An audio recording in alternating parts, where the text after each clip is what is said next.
karena orang tua saya tahu kalau ayah saya bilang seperti ini, kalau emang benar kamu ingin masuk Islam, masuklah agama Islam, tapi jangan pernah balik lagi ke agama ini. Tapi ibu saya tidak mau, saya masuk Islam, dan adik-adik saya juga tidak mau saya masuk Islam. Pada saat itu adik saya marah sekali, sampai saya dipukul, dijambak, dicekik. Akhirnya ibu saya bilang seperti ini, kalau kamu benar-benar mau masuk Islam, kamu harus buat surat perjanjian bahwasanya kamu sudah mati dalam keluarga ini. Karena saya malu menanggung keluarga yang dianya tidak kuat dengan agamanya, malu sekali dengan masyarakat di sini. Karena kebetulan ibu saya aktivis gereja dan saya juga aktivis gereja, jadi ibu saya merasa itu adalah beban yang berat sekali. Karena di dalam organisasi Kristen itu, jikalau ada satu orang dalam keluarga itu yang masuk Islam, maka keluarga itu akan diasingkan. Tapi saya di satu sisi saya kasihan pada ibu saya, tapi di sisi lain saya ingin mencari tahu kebenaran. Saya ingin memeluk Islam karena saya tidak mau kekal dalam neraka. Dan sampai-sampai saya itu dimandikan dengan air rebusan yang haram. Sampai-sampai saya itu diberi air minum segelas air putih yang dibawa dari dukun. Ketika saya minum, saya muntah darah. Namun saya tetap kuat pada pendirian saya. Seberat apapun cobaannya, saya tetap ingin masuk Islam. Sampai akhirnya orang tua saya nyuruh saya buat surat perjanjian bahwa saya sudah mati, dan saya tanda tangani materai. Saya siap dan saya buat surat perjanjian itu. Lalu saya disuruh keluar dari rumah, saya diusir, saya pergi. Lalu saya telepon. Sekarang saya senang sekali ketika saya bisa mengucap 2 kalimat syahadat. Dan rasanya walaupun begitu berat cobaan ketika saya sudah memeluk agama Islam, semua rasa sedih, semua rasa berat yang saya alamin itu hilang begitu saja.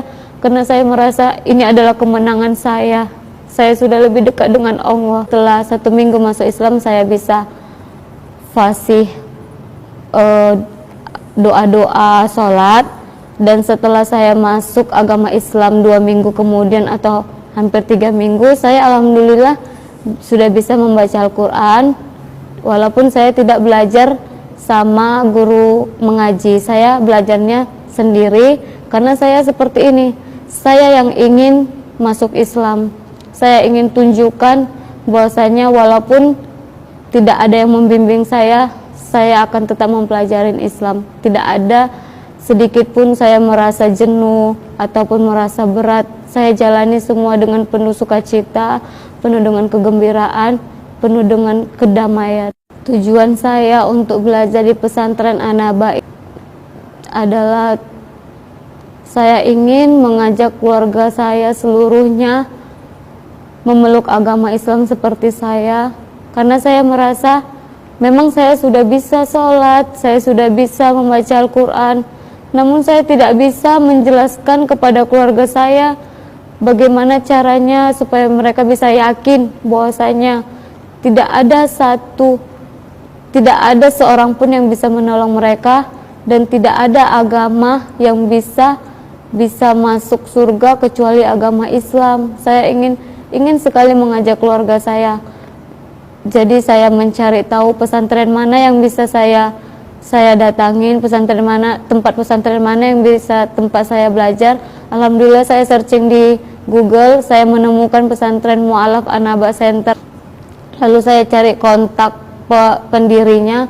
Alhamdulillah pendirinya semarga dengan saya. Beliau sangat baik. Beliau menjadi panutan saya juga.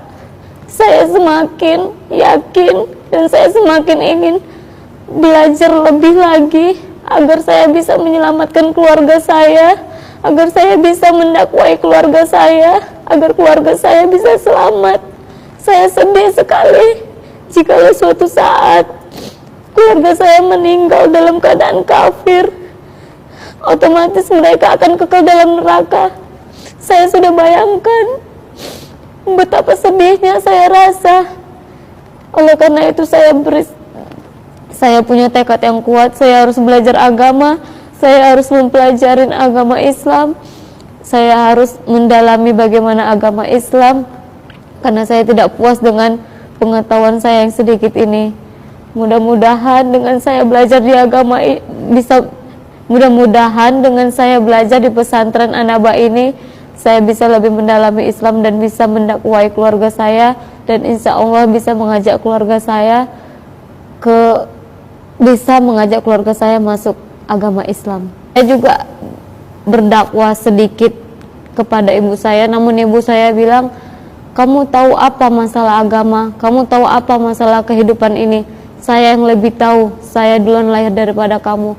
Namun karena saya tidak mau melawan kepada orang tua saya diam saja. Setelah itu orang tua saya bilang, sudah, dari sekarang putus hubungan saya dengan kamu. Tahu juga kamu sudah buat surat perjanjian bahwasanya kamu sudah mati. Sebenarnya saya sedih, namun ya bagaimana lagi.